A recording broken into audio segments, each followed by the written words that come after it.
La toxicomanie devient un problème de sécurité publique, c'est ça, notamment quand il y a beaucoup de désordre, que ça engendre des comportements aléatoires là, dans l'espace public, que les policiers ont à intervenir pour des plaintes de citoyens,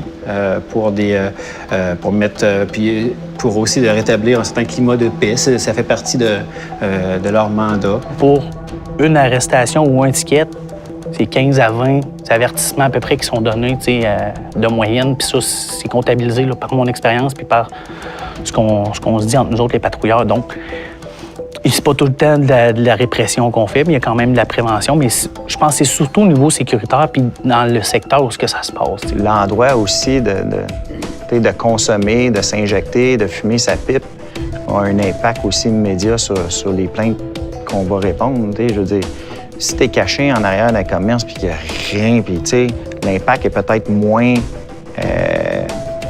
imposant sur le citoyen, sur notre travail à nous.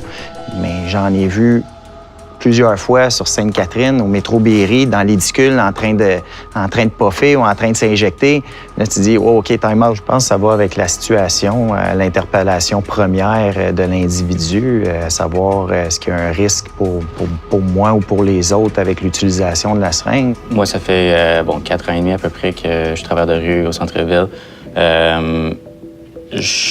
Les gens me rapportent quotidiennement des histoires de bris et de saisie de matériel.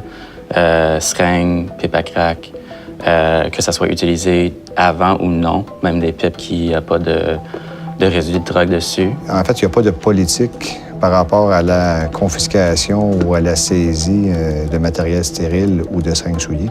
En fait, c'est quand que les seringues sont utilisées au niveau des résidus ou comme armes, on doit les saisir pour les mettre en preuve à la cour. Sinon, mais il n'y a rien d'illégal à avoir des seringues stériles sur soi. Là. Mais il y en a encore trop de saisies de matériel d'injection. Et c'est vrai pas juste pour les seringues, c'est vrai aussi pour les tubes à crack. Et donc, il faut vraiment que tout le monde comprenne que pour nous, la distribution de tubes à crack fait partie de nos programmes de réduction des méfaits.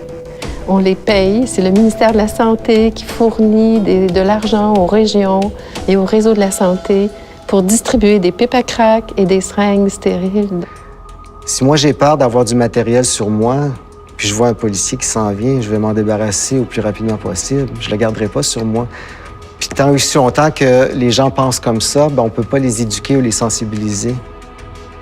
C'est important de ne pas non plus que la saisie de matériel ou la saisie de tubes à crack viennent, dans le fond, confronter un peu les objectifs que la santé peut avoir. C'est certain qu'on a un gros travail à faire ensemble de communication, surtout aux gens sur le terrain.